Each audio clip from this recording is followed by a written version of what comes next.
오늘은 감주인 보아와 진주 우리 13장이 계속해서 비유장이 있는데 이 비유의 장을 함께 나누는 시간을 갖겠습니다.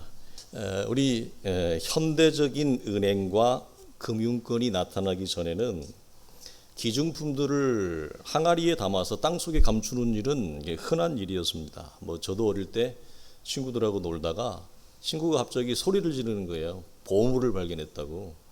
그래서 막 친구들이 탁 달려가 땅을 막 파는데 진짜로 옛날 1원짜리 50원짜리 이런 게 나오는 거예요. 애들이 막 너무너무 신나가지고 땅을 파는데 너무 희한한 게 나와요.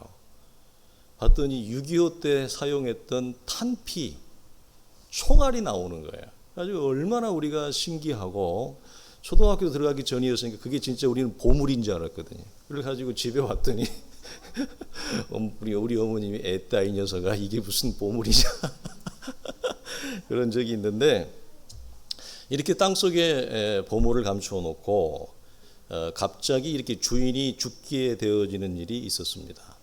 그러면 보물은 오랫동안 밭에 감추인 채로 있고, 어느 날 어느 시기에 오늘 본문의 경우처럼 어떤 사람이 우연히 이 땅을 개간하다가 이 보물을 발견해서 적지 않은 부자가 되었다라고 하는, 우리가 흔하게 들을 수 있는 어렵지 않은 스토리입니다.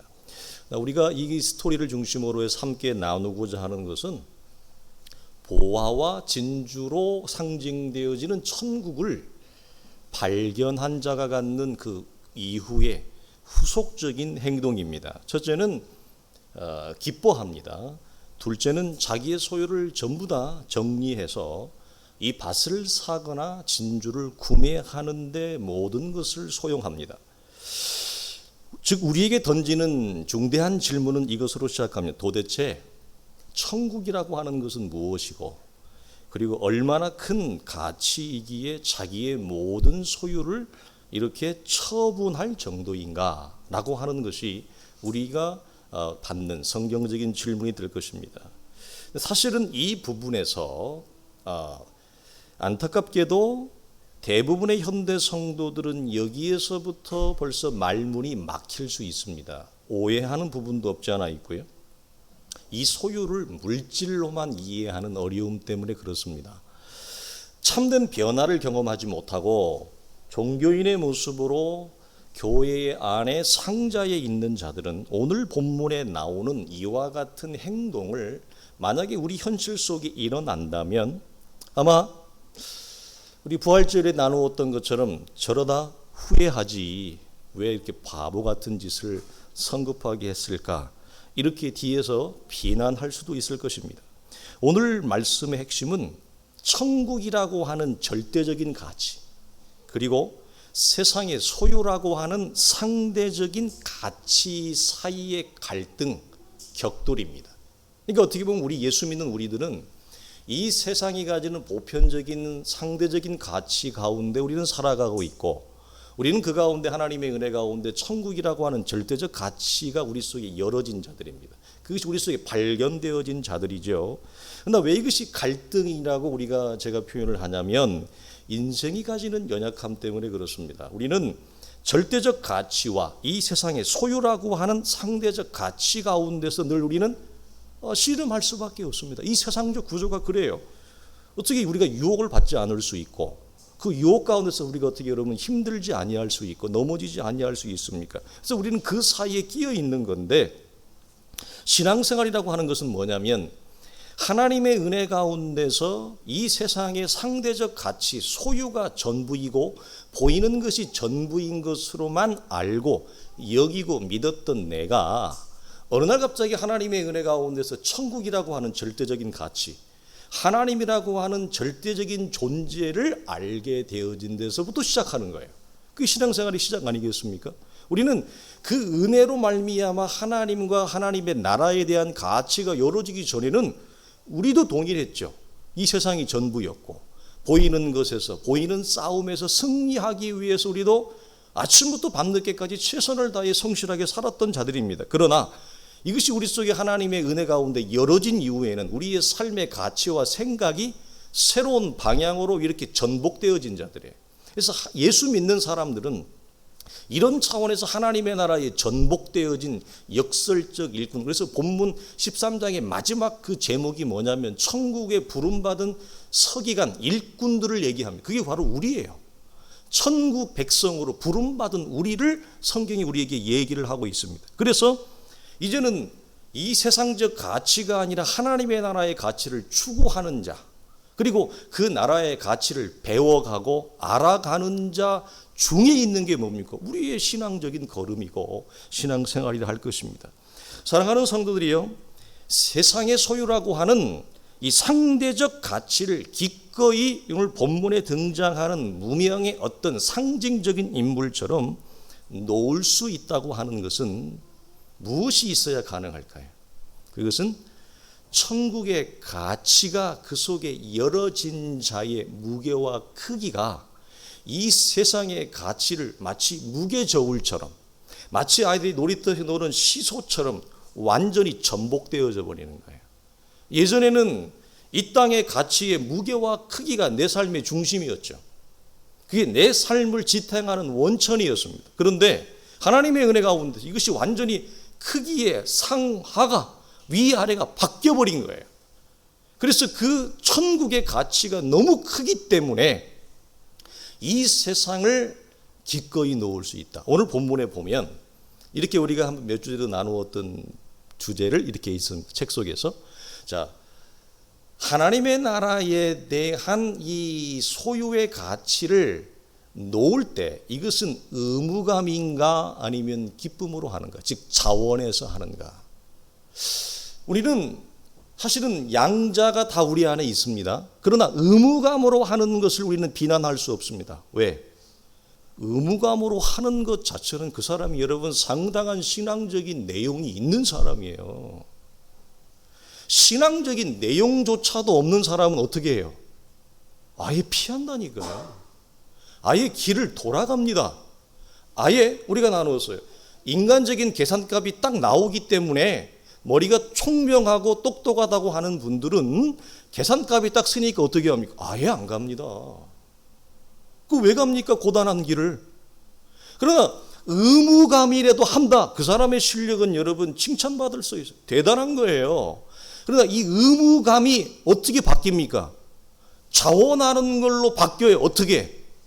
하나님의 나라의 가치와 무게가 우리 속에 더 크게 열어지면 이것이 기꺼이 자원하여 주저함 없이 이 사람의 본문에서 뭐죠? 의무감이 없잖아요. 기뻐서 어쩔 줄을 모르잖아요. 그리고 누구한테 얘기도 안 해요. 빼앗길까 봐. 누구한테 얘기도 안 해요. 신속하게. 여기에는 주저함이 있습니까? 없습니까? 없죠. 그럼 왜 이 사람은 이렇게 주저함도 없이 신속하게 자기의 내면적인 기쁨을 주체하지 못하고 여러분 이 모든 것들을 정리하고 천국에 대한 모든 가치에 자신의 인생 전체를 올인했을까? 그것은 그만큼 그 나라의 가치가 이 사람 속에 크게 열어진 덕택입니다. 그러나 이것이 저마다의 형편과 처지 가운데 다를 수 있으나 하나님이 우리를 그리스도 예수 안에서 불러 결국은 이런 자의 내용과 상태를 어떻게 하십니까? 이끌어가죠. 우리 모두를 그 상태로 여러분 이르게 할 것입니다. 저마다의 씨름이 다를 뿐이다 라고 하는 말씀을 드립니다. 여러분 절대적 가치는 무너지면 안 됩니다. 예를 들어서 아주 우리가 이해하기 쉽게 표현할 수밖에 없는데요. 그러나 이것은 천국이라고 하는 가치를 설명하기에는 턱없이 부족한 겁니다. 그러나 동양적인 문화, 한국적인 문화 속에서 여러분 절대적 가치를 차지하고 있는 것은 우리 가정의 관계에서 뭐죠? 부모님의 자리입니다. 여러분 부모님의 자리는 특히 동양적인 문화에서는 부모와 자식의 자리에서 부모의 권위, 부모의 절대적인 자리가 무너지면 어떻게 됩니까? 가정이 붕괴됩니다. 가정의 질서가 붕괴됩니다. 우리가 살고 있는 이 우주 은하계 안에서 절대적인 가치, 절대적인 존재와 자리에 있는 건 뭡니까? 태양입니다. 여러분 태양이 무너지면 무슨 이론을 무슨 사상을 무엇을 얘기하고 선을 얘기하고 악을 얘기하고 성실을 얘기하고 불성실을 얘기한들 필요가 없어요. 태양이라고 하는 절대적 가치가 무너지면 세상 자체가 공멸하는데 소멸하는데 무슨 의미가 있습니까? 그래서 절대적인 가치라고 하는 것은 양보할 수가 없는 거예요. 그 절대적인 자리 가치가 있어야만 가정이 존재하고 부부가 존재하고 세상이 존재하는 것입니다. 안 그렇습니까? 부모가 무너지는데 자식이 어떻게 존재하며, 부부의 관계에서 절대적인 가치를 질서상으로 가지고 있는 것은 남편입니다. 그래서 남편이 내 마음에 안 들을 수 있습니다. 부모가 내 마음에 차지 않을 수도 있습니다. 그러나 하나님이 세상을 창조한 창조의 원리와 질서와 법칙 안에서 우리는 그 절대적인 가치와 자리를 존중하는 것입니다. 이게 매우 필요합니다, 여러분. 이게 현숙한 것입니다. 내 마음에 안 들어서 부모를 끌어내려요? 내 마음에 안 들어서 남편을 끌어내려요? 그건 어리석은 거죠. 성경은 현숙하다 얘기하지 않는 것입니다. 여러분, 우리가 잠언에 보면 현숙한 여인이 자기 남편을 성문에 상자에 앉히는데요, 그 보면은 남편이 상당히 무능력하게 보이고 여자는 굉장히 능력 있게 보입니다.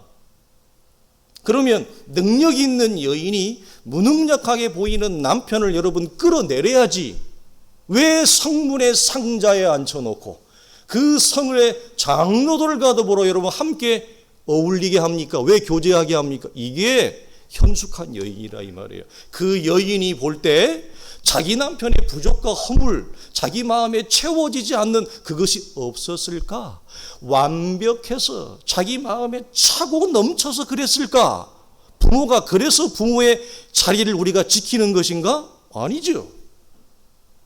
이건 하나님이 창조하신 창조의 질서와 원리를 따르는 것은 믿음이자 여러분 성도의 지혜인 것입니다. 그래서 여러분, 이런 차원에서 절대적 가치는 너무 중요한 것인데, 그러나 우리에게 어려운 것은 뭐냐?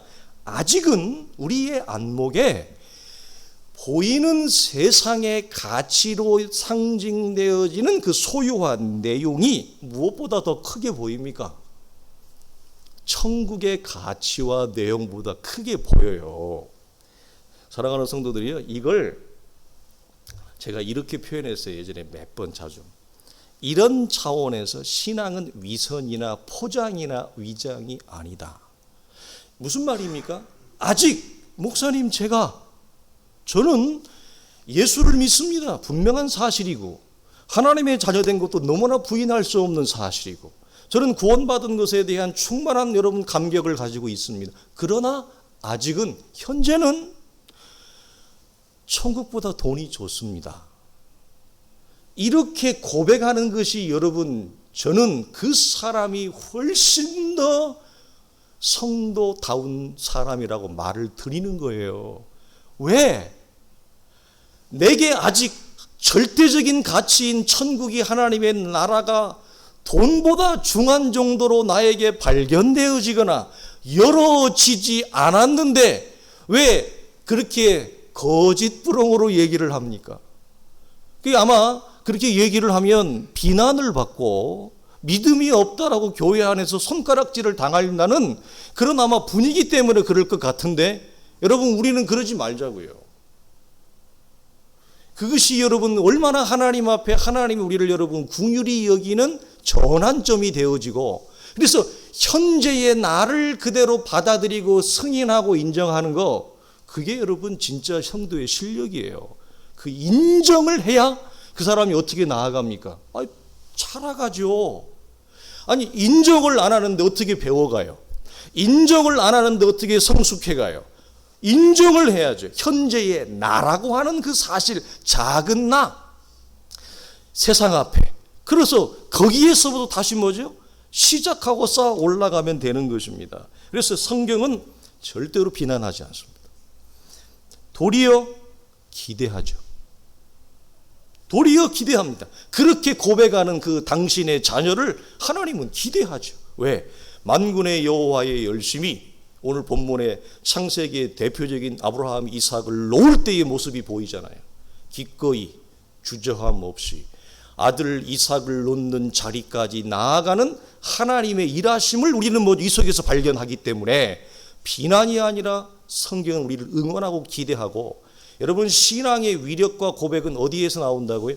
폭력과 무력 앞에 나오지 않고 하나님이 우리를 향하여 오래 참으시고 우리를 향하여 오래 인내하시는 사랑과 용서에서의 신앙의 변화는 일어납니다. 나중에 우리가 철이 들면 자랐을 때, 젊을 때 철없이 부모의 말을 듣지 아니하고 거역하고 내 마음에 소원대로 살았던 모든 것들이 나중에 철이 들어서 한 키가 눈이 딱 열리면 어떻게 돼요?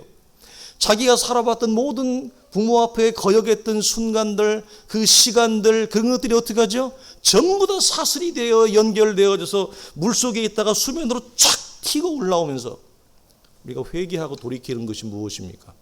부모가 나를 향한 오랜 사랑, 오랜 용서, 인내 때문에 변화되는 거지 애를 무력으로 여러분 강압한다고 되는 게 아니라 이거예요. 이걸 너무 늦게 깨달은 거예요.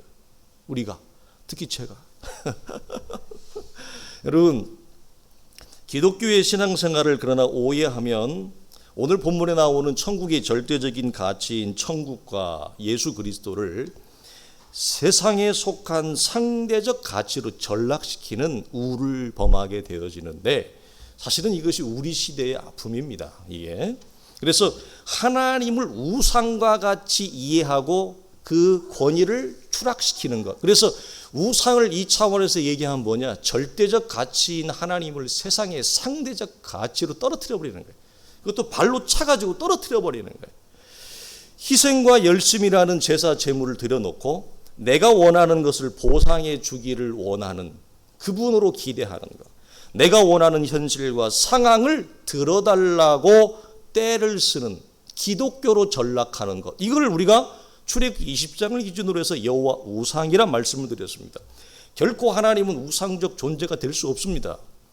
하나님은 살아계시고 나와 함께 하시고 그분은 너무 친절하시고 따뜻하셔서 나를 가만히 두지 않죠.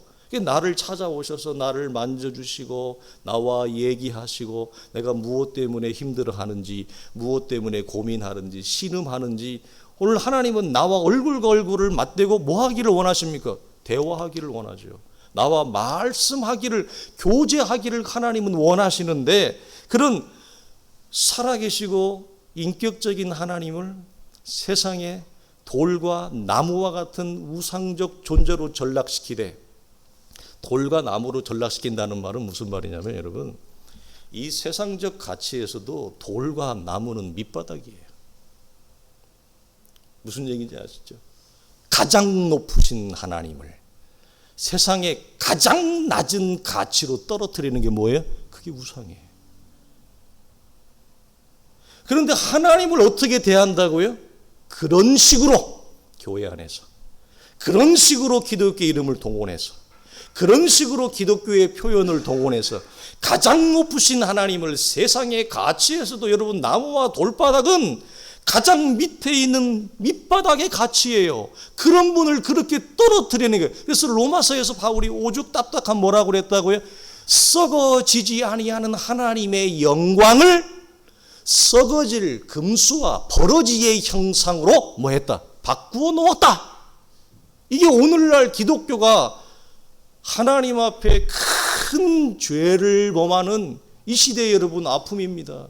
그래서 여러분 하나님을 그런 우상적 존재로 이해하고 그분을 관계하니까 시간은 오래 지났으나 열심은 좀 있을지 모르겠지만 하나님도 모르고 내가 믿는 그분이 누군지도 모르고 그분과 언제 따뜻하게 차 한잔 마시면서 얘기를 나눈 기억도 없어요.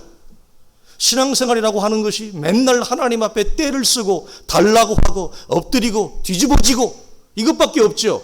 언제 하나님과 따뜻한 커피 한잔 마시고 맛있는 우롱차 한잔 마시면서 하나님과 돈독하게 얘기를 나눠본 적이 너무 없는 죽어있는 하나님, 멀리 있는 하나님, 피상적인 하나님, 지식적인 하나님으로 우상적 존재로 하나님을 치부해버리는 이 시대의 아픔. 그래서 우리가 변화되지 않는 거예요. 예수를 믿느라 우리 안에 참된 변화와 하나님을 아는 이 신적인 지식이 충만하게 올라오지 못하는 이유가 어디 있느냐? 하나님을 그런 존재로 떨어뜨리고 그런 존재로 대우하는데 어떻게 그 하나님이 나를 변화시킵니까? 내가 하나님 머리 위에 있는데, 안 그렇습니까? 우리가 하나님 머리 위에 있잖아요. 그런데 어떻게 그 하나님이 나를 여러분 변화시킬 거라고 기대합니까? 있을 수가 없는 일입니다. 이것이 아픔이라는 거죠. 그래서 너는 나 외에는 다른 신, 즉 우상을 만들지 말라. 이것이 십계명에 대해 선포하는 이유가 여기 있습니다. 왜?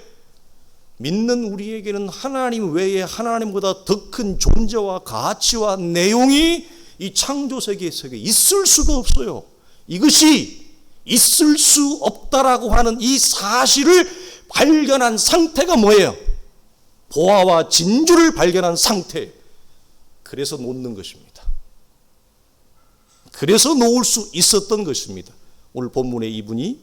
아니면 여러분 베드로가 보상 심리로 일어났던 것이 있습니다. 이것은 믿는 우리에게 여러분 여전히 작동할 수 있는 건데요. 저에게도 예외가 아닙니다. 이런 겁니다. 주님, 하루는 베드로가 주님 찾아와서 그랬죠. 제가 그물을 버렸습니다. 베드로에게 그물은 자신의 생업입니다. 어부니까 배를 버렸습니다. 이 말입니다. 내 직장을 놓았습니다. 이 말이죠. 심지어 가족도 버렸습니다. 제가 그물도 버리고 가족도 버린 이만큼 주님 제가 희생했습니다. 그러니 주님 최소한 내가 희생한 만큼이라도 주십시오. 자, 이 마음이 우리 속에 있어요, 없어요? 있죠. 이거 없다고 그러면 거짓말일 거려. 그러니까 위장하지 말자는 자꾸. 없다면 거짓말이에요. 그 위장이에요. 하나님 앞에 진실해야 돼요. 주님, 내가 최소한 이 세상의 상대적 가치를 희생한 만큼만이라도 이 세상에서 그에 합당한 상대적 가치로 채워주십시오. 보상해 주십시오. 그러나 우리의 속내는 어디에 있습니까? 그것까지는 좀 안 되죠. 부족하죠. 실상은 더 많이 기대하고 더 많은 걸 원하면서 주님 최소한 제가 이만큼 놓았는데 돈 놓고 돈 먹기는 해야 될 거 아닙니까? 이 마음이 우리 안에 이 보상 심리가 있습니다. 그러나 여러분 신앙생활이라고 하는 것은 그리스도를 따른다는 것은 상대적 가치를 놓을 만큼 이미 그 안에 무엇이 여러분 이루어지고 무엇이 발견된 겁니다.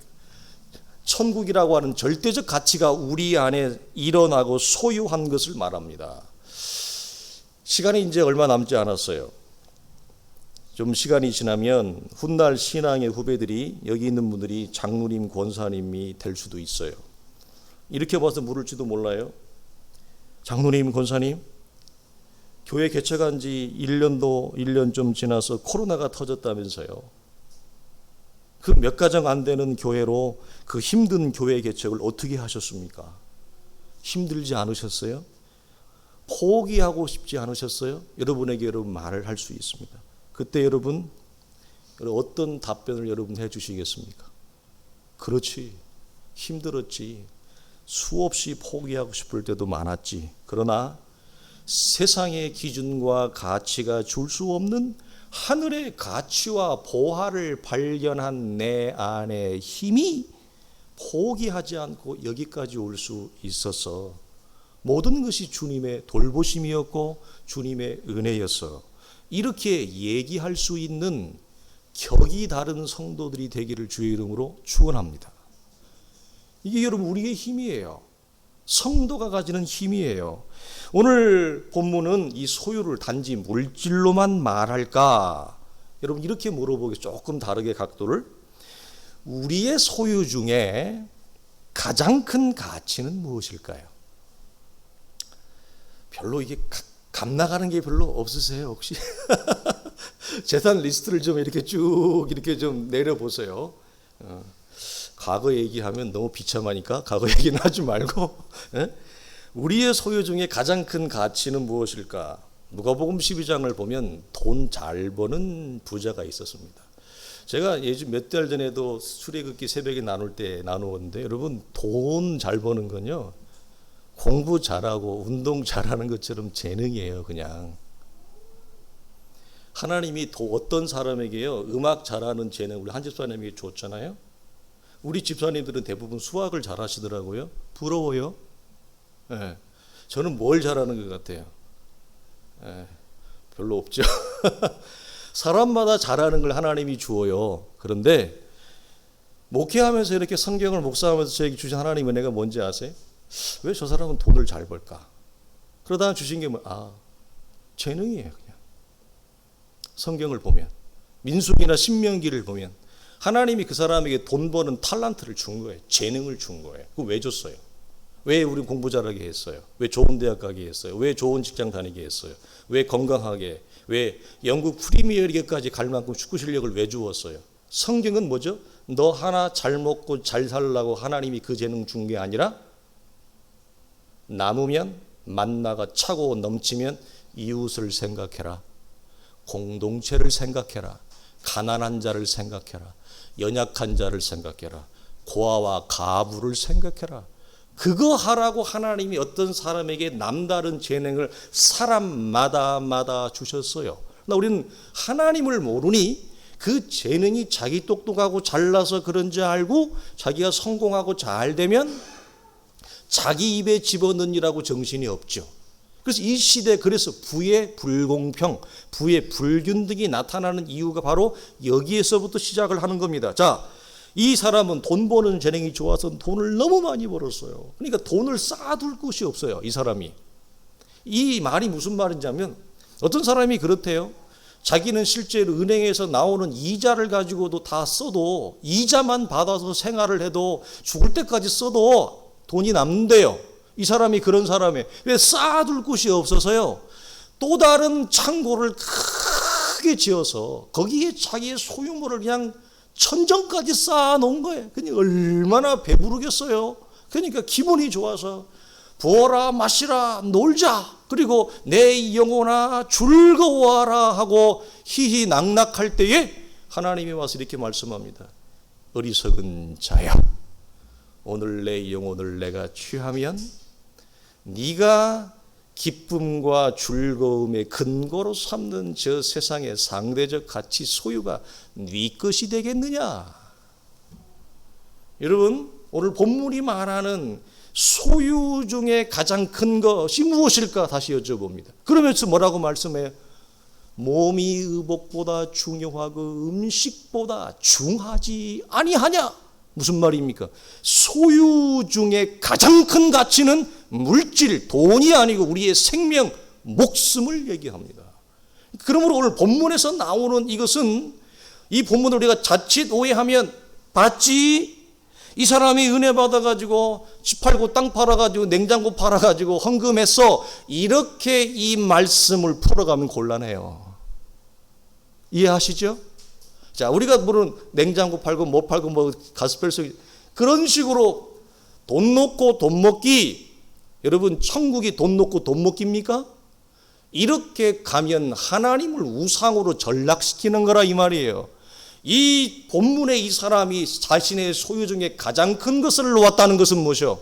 자신의 생명, 목숨을 기꺼이 이 세상의 상대적 가치 중에 가장 큰 목숨까지도 하나님의 나라의 가치 앞에 그것을 놓고 예수 그리스도와 하나님의 나라와 그의 생명을 선택했다 이 말이에요.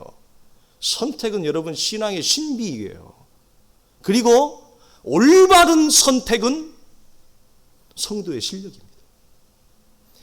어릴수록 지혜로운 선택, 현명한 선택을 못합니다. 왜? 경험이 없으니까.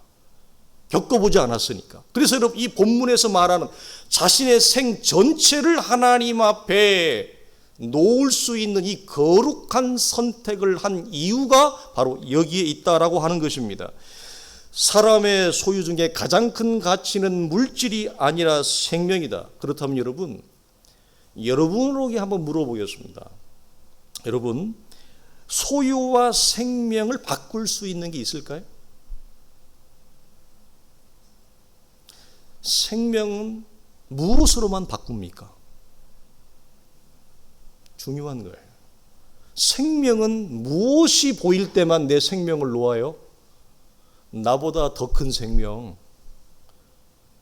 제한적인 생명이 아니라 영원한 생명, 생명은 또 다른 생명을 낳기 때문에 내가 생명을 놓을 수 있는 것은 내 육체의 제한적인 이 땅의 생명보다 말할 수 없는 천국의 영원한 생명을 본 자만이 내 소유 곧 생명을 놓아요. 그래서 우리가 내 생명을 놓는다는 것, 그래서 주님이 뭐라고 말씀하세요? 이 땅에 가장 가치 있는 일이 뭐라고 그랬어요? 주님이 복음서에를 보면 친구를 위하여 목숨을 버리는 것은 가장 고귀한 일이다. 왜 그렇게 표현했느냐? 생명만이 생명을 놓을 수 있고 생명만이 생명을 낳을 수 있다라고 하는 차원에서 그런 것입니다. 그래서 제한적인 이 땅의 생명을 기꺼이 놓을 수 있을 만큼의 하나님의 나라의 영원한 천국의 생명을 뭐죠? 이 사람 속에 발견되어진 것. 자, 본문 말씀을 이렇게 볼까요? 마태복음에 보면 이런 말씀이 있습니다. 예수께서 이르시되 누구든지 나를 따라오려거든 자기를 부인하고 자기 십자가를 지고 나를 따를 것이니라. 누구든지 제 목숨을 구원하고자 하면 잃을 것이요 누구든지 나를 위하여 제 목숨을 잃으면 찾으리라. 사람이 만일 온 천하를 얻고도 제 목숨을 잃으면 무엇이 유익하리요? 사람이 무엇을 주고 제 목숨을 바꾸겠느냐? 오늘 우리 서집사님 요즘 3주 내내 찬양도 그렇고 기도도 그렇고 이 설교 내용과 매우 매치되어지는 것이 이렇게 잘 오버랩 된다는 건 우리 교회를 향한 하나님의 메시지가 분명히 있다는 거예요. 찬양 속에 지난주 지지난주 속에 김재영 기사님 저랑 대화하고 찬양 콘텐츠 한 거 아니고 대화하고 거기 뭐 서집사님만 그런 게 아니라 우리 모든 성도들이 대표 기도할 때 저한테 물어본 사람 한 사람도 없더라고. 예? 서로 짜고 하는 거 없는데 찬양이나 기도가 우연히 하나님 앞에 감동한 가운데 준비했는데 그 주의 메시지와 오버랩된다, 공통되어진다. 그럼 어떻게 받으시겠어요? 이건 부인할 수 없는 하나님이 우리 공동체에 말씀하시는 바예요. 우리 그렇게 여러분 받고 믿는 것입니다. 여러분, 천국을 발견한 자가 자기의 모든 소유를 놓는 것, 그리고 예수 그리스도를 발견한 자가 예수님을 따르기 위해 자기를 부인하는 것, 이걸 두 가지를 오버랩을 시킵니다. 자, 물어보겠습니다. 이게 여러분 달라요, 틀려요? 달라요, 틀려요? 예? 같습니다. 천국을 발견한 자가 세상의 상대적 가치 중에 제일 큰 게 뭐라고요? 내 생명. 주님 오늘 뭐라고 말씀? 나를 따라오려거든 자기를 부인하고, 여기 자기 부인의 핵심이 뭐예요? 내 생명이에요. 예수 믿기 이전에, 하나님을 알기 이전에, 천국을 발견하기 이전에 나라고 하는 존재 전체, 내 생명, 내 목숨을 의미합니다. 자, 두 사건은 스토리만 다를 뿐이지 내용과 원리가 전혀 같아요. 동일한 것을 우리에게 말씀해 줍니다. 우리가 아는 대로 이 자기 부인이란 나의 죽음, 내가 살아왔던 나의 스타일, 삶의 방식, 세상을 보는 시각, 생각, 무엇하기 이전에, 천국을 발견하기 이전에, 예수 그리스도를 알기 이전에 나를 중심으로 해서 일어났던 모든 삶의 영역과 방식을 말합니다. 그것의 부인은 곧 무엇이다? 죽음이죠. 왜? 자, 이 말씀을 누구에게 했어요? 제자들에게 했는데, 자, 예수님 당시에 자기 부인, 자기 십자가 지고 나를 따라오라. 십자가 지고 따라오라는 말이 무슨 말이에요? 예수님 당시에 제자들이 볼 때 십자가 지라는 말은 무슨 말이겠어요? 죽으라는 얘기예요.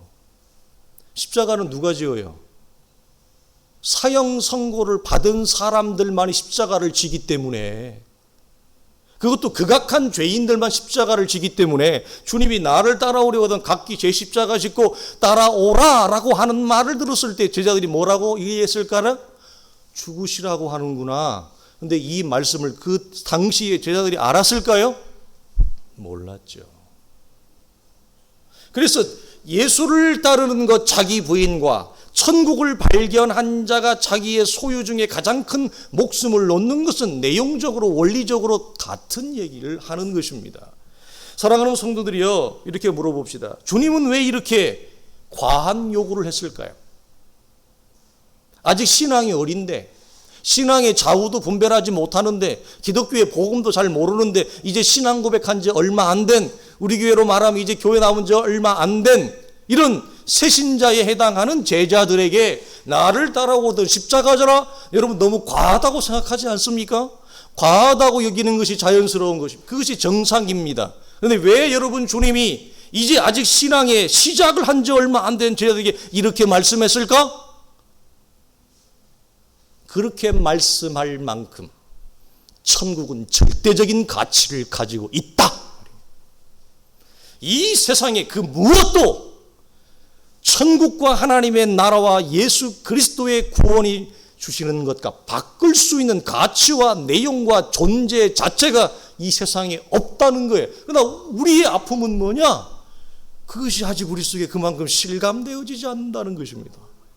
어떻게 내 소유뿐만 아니라 가장 내 소유 중에 핵심인 내 생명을 기꺼이 놓기를 선택할 수 있느냐? 천국과 하나님의 나라를 위하여 라고 할 때 이것이 우리 속에 아직 주님이 말씀하시는 것만큼 열어지지 않은 데서 오는 불이해, 이해가 안 되니 납득할 수가 없고 납득이 안 되니 수용도 안 되는 혼란과 어지러움 가운데 우리가 뭐예요?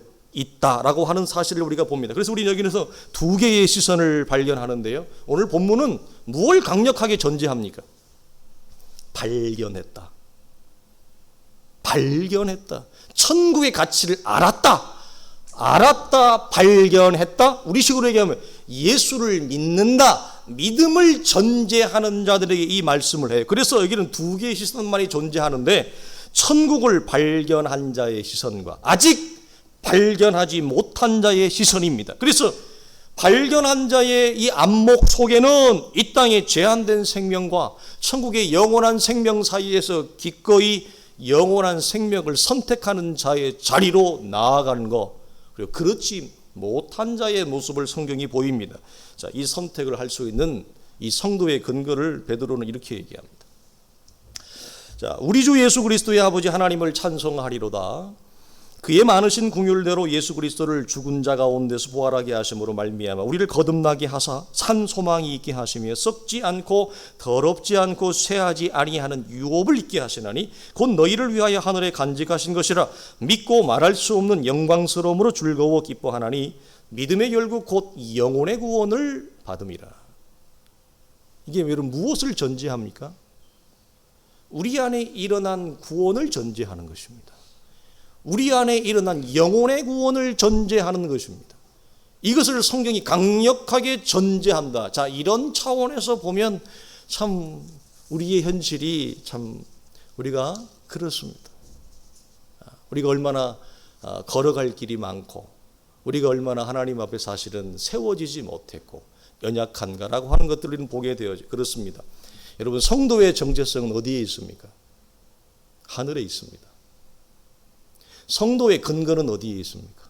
성도의 가치는 어디에 있습니까? 예수 그리스도에게 있습니다. 우리 교회는 이걸 수없이 반복하는데요. 정말 그렇습니까?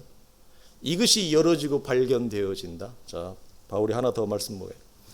그러나 무엇이든지 내게 유익하던 것을 내가 그리스도를 위하여 다 해로 여길 뿐더러 또한 모든 것을 해로 여기면 내 주 그리스도 예수를 아는 짓이 가장 고상하기 때문이라. 내가 그를 위하여 모든 것을 잃어버리고 배설물로 여김은 그리스도를 얻고 그 안에서 발견되려 함이니라고 하는 이 복된 말씀들을 합니다. 이 모든 일련의 말씀이 주는 복된 의미가 무엇입니까?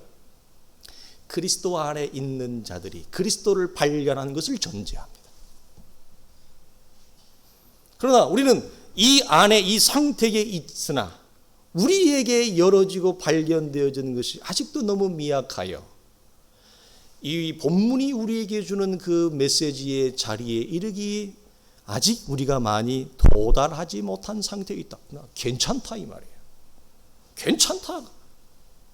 상관없어요. 우리는 그 안에 있기 때문에 바울이 얘기하고 베드로가 얘기하고 오늘 마태복음 본문이 얘기하는 그 자리에 우리는 반드시 이를 것입니다. 하나님의 은혜 가운데서 하나님이 우리를 그렇게 인도하고 계시기 때문에. 자, 우리가 예수를 믿는 것은 복되고 아름다운 사실입니다. 하지만 여러분, 이거 하나는 좀 우리가 체크하고 넘어갔으면 좋겠는데요.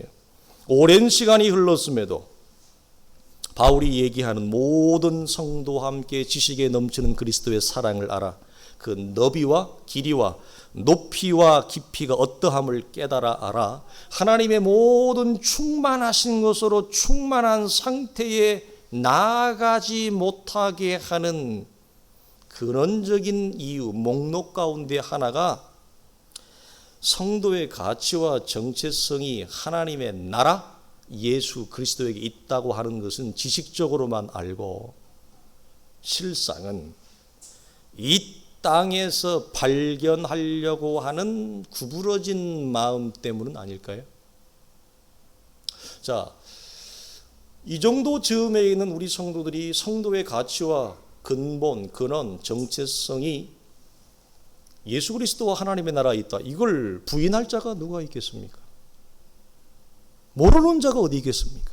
그러나 우리가 잘 아는 대로 베드로가 나중에 부인을 하는데요. 오늘 그 베드로의 부인을 이 천국의 절대적인 가치와 연결한다면 베드로는 그 가치를 발로 차버린 것입니다. 가치가 있는 것으로 알았고 여겼고 왔는데 이 땅에서의 자기의 생명을 살기 위하여 예수 그리스도가 주는 천국의 절대적인 가치를 놓아버린 거예요. 그렇지 않습니까? 두 가치의 싸움에서 베드로는 오늘 나를 따라오려거든 이 말씀은 누구 앞에 나온 겁니까? 베드로가 고백한 이후에 나온 것입니다. 베드로의 고백은 너무너무 멋졌죠. 우리의 고백과 동일하고 우리의 내용과 상황과 여러분 딱 하나입니다. 그러나 그가 정말 자신의 생명을 놓아야 될 때, 그리스도를 인정해야 될 때, 예수 그리스도의 생명과 천국을 선택해야 될 상황에 와서는 그 가치를 놓는다, 부인한다. 무엇 때문에? 이 육체의 생명 때문에. 그렇잖아요. 죽기가 두려워서 살고 싶어서 놓은 것입니다. 아니면 다르게 얘기하면 가장 기본적인 것으로 얘기하면 내가 손해보기 싫어서 내가 밑바닥을 보여야 할 수밖에 없었던 거죠. 이해 타산 때문에 밑바닥을 볼 수밖에 없었던 것입니다. 천국의 가치보다 이 세상의 경제적인 물질적인 가치가 나한테 더 큰데 이걸 놓지 않으려면 천국의 가치를 저쪽에다 던져야죠. 부인해야죠. 자, 이런 경제적 이해 타산이 아니면 베드로는 좀 더 심했죠. 극적인 겁니다. 드라마틱한 겁니다. 왜? 인정하면 내가 죽으니까. 너도 그 당이라. 너도 같이 예수 따라다녔잖아. 그 말 앞에 오늘 본문이 말하는 영원한 생명과 이 땅의 생명 앞에 놓았는데 베드로만 놓냐 이 말이에요. 그걸 우리는 안 놓아요? 우리도 얼마든지 놓아요. 우리도 얼마든지 부인합니다. 자, 경제적 가치에서도 우리가 부인하는데 육체의 생명이 왔다 갔다 하는 데서 이걸 여러분 우리가 버틸 수 있을까요? 그건 말이 안 돼요. 그러니까 그것이 우리의 현상과 형국과 체질이라고 하는 것입니다. 그러니까 우리는 사실 교만해서는 안 돼요. 이런 차원에. 그래서 하나님 앞에 우리는 엎드려야 돼요. 겸손할 수밖에 없어요. 우리가. 자, 여러분, 우리가 예수를 이런 차원에서 믿는 것은 복되지만 사실이죠. 그러나 우리가 그리스도가 그 사랑의 너비와 높이와 길이와 크기를 아직 충만한 상태에 이르지 못한 그 근원적인 나를 이 땅에서 붙잡고 그 자리로 나아가지 못하게 하는 지리멸밀한 싸움 가운데 하나가 뭐냐라고 할 때 그 예수 믿은 보상과 가치를 이 땅에서 내가 원하는 것, 내가 눈에 보이는 구원, 눈에 보이는 물질로 그것을 확인하고 싶어. 그래서 내가 걸어온 길이 맞고 사람들의 인정이 맞고 사람들이 맞다. 저 사람이 옳았어. 저 사람의 가치가 참 좋은 가치였지. 우리가 몰라봤네. 이 가치와 인정을 심지어 예수 안 믿는 사람들 앞에서까지 받고 환호와 박수를 받고 싶은 이 구부러진 우리 안에 있는 욕망과 욕심이 우리를 아직도 장성한 자의 자리에 그리스도의 풍성한 지식에 이르지 못하는 근본적인 우리의 브레이크가 아닌가? 이걸 우리가 확인해 보자고 하는 것입니다. 쉽게 말하면 성도의 보상, 예수 믿은 보상은 여러분에게 주어졌습니까? 이미 주어졌습니까? 아직 받지 못했습니까? 이게 여러분 굉장히 중대한 질문입니다. 그리고 현실적인 질문입니다. 여러분 속에 예수 그리스도를 믿은 믿음의 보상, 이 선택을 한 선택의 보상이 주어졌습니까? 아니면 아직 받으셔야 되겠습니까? 물어보겠습니다. 다음 주에 할까요? 집에 돌아가 숙제하시고. 사랑하는 성도들이 이 부분을 분명히 하고 갑시다. 이게 신앙적으로 우리 안에 여러분 알맹이가 생기기에는 상당히 여러분 시간에 거친 이 러프로드가 이 오프로드처럼 거친 이 산길을 지나와야 되는데요. 여러분 이미 주어졌습니다. 여러분 아십니까? 오늘날 우리 시대의 기독교가 이 싸움에서 실패해요. 많은 성도들이 왜 여러분 입술이 튀어나왔다고요? 하나님이 이미 그리스도 예수 안에서 다 주었는데 우리는 이게 성에 안 차는 거예요. 그래서 맨날 하나님 앞에 입술을 털어가면서 침을 튀겨가면서 하나님 왜 내가 원하는 아까 나눴죠. 최소한 이만큼 보상해 줘야 되는 거 아닙니까? 아니면 그 이상을 보상을 원하지만 마음에 그래도 염치가 있어가지고 그래도 하나님 내가 이것도 놓고 이것도 놓았잖아요. 자 그물도 놓고 심지어 가족도 놓았네요. 내가 이렇게 홀로 이 사역에 이렇게 매진하는데 하나님 그래도 적어도 이거 놓은 만큼은 줘야 될 거 아닙니까? 하나님 좀 보시면 인정이 있으시면 늘 우리는 이 싸움과 갈등과 서운함 속에서 울었다가 웃었다가 인상이 풀렸다가 인상을 썼다가 그때 건드리지 마요. 눈치 없이 옆에서 남편들이요 아내들이요. 그때 건드리면 그냥 소나기가 쏟아지는 거예요. 예? 그럴 때는 가만히 있어요. 조용히 피하십시오. 여러분 눈에 보이는 현실적인 보상이 주어졌습니다. 그 보상이 뭐냐 이런 겁니다. 지금 여기 예배의 자리에 있는 것 자체가 여러분에게 주어진 하나님의 보상이요 선물이라고 하는 사실을 알기를 주의 이름으로 축원합니다. 여기 있는 것 자체가 여러분 이미 주어진 하나님의 보상이에요. 여러분 우리가 언제 말씀을 들을 수 있는 귀의 실력을 이전에 가졌습니까? 말씀을 들으면 분별할 수 있는 분별의 안목을 가졌습니까? 여러분 속에 들을 귀와 말씀을 분별할 수 있는 안목이 주어진 것 자체, 이것 자체가 이 땅에 눈에 보이는 가시적인 하나님의 보상이에요. 교회 안에 연약한 자를 하나님의 말씀으로 가르치고 세우고 싶고 안내하고 싶은 열정, 그 마음의 에너지, 그게 여러분 속에 주어진 보상이에요. 여러분 속에 천국이 들어온 보상이에요. 우리가 언제 연약한 자를 보고 연약하게 여겼습니까? 우리가 언제 여러분 힘이 없는 자를 보고 여러분 그들을 긍휼히 여겼습니까? 내 안에 긍휼과 사랑의 마음이 생긴 그 자체, 그게 여러분에게 예수 믿은 말할 수 없는 보상이라고요. 안 그렇습니까? 우리는 나약한 자는 여러분 치부하지 않았습니다. 실력 없는 자 치부하지 않았습니다. 사람 노릇 못한다고. 그러나 여러분 세상의 기준에서 사람 노릇 못한다고 하는 자를 품을 수 있는 거, 그게 어디예요? 그게 성도만이 우리 속에 주어진 보상이라고 하는 거죠. 어렵고 힘든 현실 앞에 감사할 수 있는 능력, 한 걸음 더 나아가 힘들지만 콧노래를 부를 수 있는 그 여유, 아량, 어디서 나와요? 그게 여러분 속에 있어요. 우리 속에 있어요. 그건 예수 믿은 이 땅의 보상이 우리 속에 이루어졌다라고 하는 놀라운 하나님의 선물이요 기적 같은 은총인 것입니다. 그러나 우리는 이미 다 받았어요.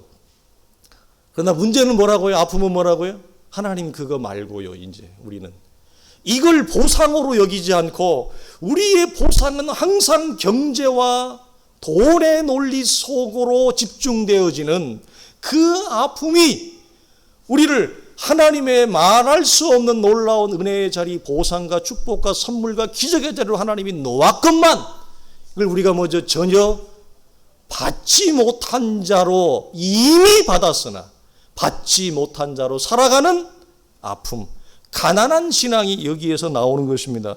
살아가는 성도들이요, 물론 우리는 아직 배가 고프죠. 배가 고픕니까?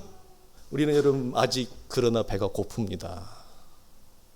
그럼에도 불구하고 이 말할 수 없는 은혜의 보상을 우리가 받았으면 배가 고파요. 그러나 그 배고픔은 이 세상의 상대적 가치를 향한 배고픔이 아니라 하나님의 나라의 절대적 가치를 향한 배고픔은 여전히 우리 속에 있는 것입니다. 할렐루야. 이미 보상을 받았어요. 그러나 여전히 우리는 하나님을 향하여 배고픕니다. 하나님을 향하여 갈망합니다. 이것이 보상을 받은 자가 반동과 반사가 되어 하나님을 향한 강력한 배고픔으로 나올 수 있는 원천이 어디 있느냐? 내게 이미 주어진 보상을 이 땅에서 주 안에서 확인하는 자만이 하나님을 향하여 강한 배고픔이 일어나요. 이 은혜와 역사가 우리 속에 있기를 주의 이름으로 간절히 축원합니다. 기도하겠습니다. 하나님 아버지 감사합니다. 주의 교회를 여기까지 인도하신, 힘들고 어렵지만 포기하고 싶을 때도 있고 놓을 때도 있고 벗어나고 싶을 때도 있었으나 하나님의 주신 은혜의 붙드심 가운데 여기까지 우리가 인내하며 주의 교회를 세운 것, 이것이 우리에게 이미 주어진 보상인 줄로 믿습니다. 거룩하신 하나님, 하나님의 교회 공동체 속에 살아가는 성도들의 아름다운 이 신앙의 드림과 기초를 통하여 더 많은 자들이 내 어깨 위에 올라가고 더 많은 자들이 내 머리 위에 올라서는, 그래서 기꺼이 내 머리와 내 어깨와 손과 발을 연약한 자, 하나님을 알지 못하는 자, 믿지 않는 자들을 하여 내어주기를 소원하는 주의 교회 되게 하옵소서. 우리 주 예수님의 이름으로 간절히 기도하오며 축복하옵나이다. 아멘.